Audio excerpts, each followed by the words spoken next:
ನಮಸ್ಕಾರ. ಎಲ್ಲರೂ ಹೇಗಿದ್ದೀರಾ? ಎಲ್ಲರೂ ಆರಾಮಾಗಿದ್ದೀರಾ ಅಂತ ಭಾವಿಸ್ತೀನಿ. ಶಾಂಭವಿ.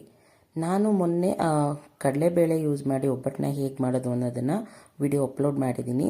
ಇಂಟ್ರೆಸ್ಟ್ ಇದ್ದರೆ ಚೆಕ್ ಮಾಡಿ. ಈಗ ಅದೇ ಬೇಳೆ ಕಟ್ಟಿದ್ರಲ್ಲಿ ಒಬ್ಬಟ್ಟು ಸಾಂಬಾರನ್ನ ಹೇಗೆ ಮಾಡ್ತಾಯಿದ್ದೀನಿ ಅಂತ ತೋರಿಸ್ತಾ ಇದ್ದೀನಿ. ಮೊದಲಿಗೆ ಇಲ್ಲಿ ನಾನು 3 ಟೊಮೊಟೊ ತೊಗೊಂಡಿದ್ದೀನಿ. 3 ಟೊಮೊಟೊನ ಈ ಥರ ಬೇಯಿಸಿ ಈ ಥರ ಕಟ್ ಮಾಡಿ ಇಟ್ಕೊಳ್ತಾ ಇದ್ದೀನಿ. ಆ ಬೇಯಿಸಿರೋ ನೀರನ್ನು ಸಾಂಬಾರಿಗೆ ಬಳಸ್ಕೊಳ್ತೀನಿ. ಈಗ ರುಬ್ಕೊಳ್ಳಿಕ್ಕೆ ತೆಂಗಿನಕಾಯಿ, ಒಂದು ಈರುಳ್ಳಿ ಮತ್ತು ಒಂದು ಅರ್ಧ ನಿಂಬೆಹಣ್ಣು ಗಾತ್ರ ಹುಣಸೆ ಹಣ್ಣನ್ನು ಹಾಕ್ಕೊಂಡಿದ್ದೀನಿ. ಹುಳಿ ಟೊಮೊಟೊ ಹಾಕಿದ್ರೆ ಹುಣಸೆಹಣ್ಣು ಸ್ವಲ್ಪ ಕಮ್ಮಿ ಬಳಸ್ಕೋಬೋದು. ನಾನು ಜಾಮ್ ಟೊಮೊಟೊ ಯೂಸ್ ಮಾಡಿದ್ದೀನಿ. ಮತ್ತು ಒಣಮೆಣ್ಸಿಕಾಯಿ 1 ಸ್ಪೂನ್, ಜೀರಿಗೆ, ಸಾಂಬಾರು ಪುಡಿ 1 ಸ್ಪೂನ್ ಹಾಕ್ಕೊಂಡಿದ್ದೀನಿ. ಖಾರ ನೋಡಿಕೊಂಡು ಸಾಂಬಾರು ಪುಡಿ ಮತ್ತು ಒಣಮೆಣ್ಸಿಕಾಯಿನ ಅಡ್ಜಸ್ಟ್ ಮಾಡ್ಕೋಬೇಕು. ನೀರು ಹಾಕಿ ಫೈನ್ ಪೇಸ್ಟ್ನ ಮಾಡ್ಕೊಂಡಿದ್ದೀನಿ.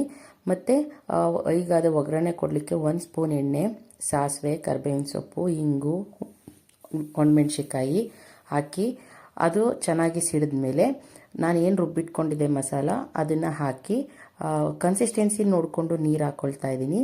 ಮತ್ತು ಇಲ್ಲಿ ಕಡಲೆಬೇಳೆ ಬೇಯಿಸಿಟ್ಟಿದ್ದು ನೀರನ್ನು ಕೂಡ ಇವಾಗ ಅದಕ್ಕೆ ಸೇರಿಸ್ಕೊಳ್ತಾ ಇದ್ದೀನಿ. ಇದಾದಮೇಲೆ ನೀರು ಕನ್ಸಿಸ್ಟೆನ್ಸಿ ಹೇಗೆ ಬೇಕು, ತಿಕ್ಕಾಗಿರಬೇಕಾ ತಿಳಿಯಾಗಿರಬೇಕಾ ಅದನ್ನು ನೋಡಿಕೊಂಡು ನಾನು ನೀರು ಹಾಕೋತಾ ಇದ್ದೀನಿ. ಅದಾದಮೇಲೆ ಒಂದು ಕುದಿ ಬರಬೇಕು.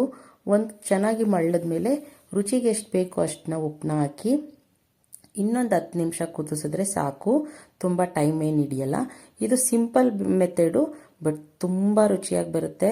ಒಂದು ಸಲ ಮಾಡಿ ನೋಡಿ, ಹೇಗೆ ಬಂತು ಅಂತ ಮರೀದೆ ಕಮೆಂಟ್ ಮೂಲಕ ತಿಳಿಸಿ.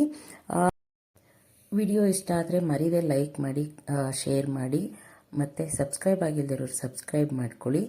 Thank you.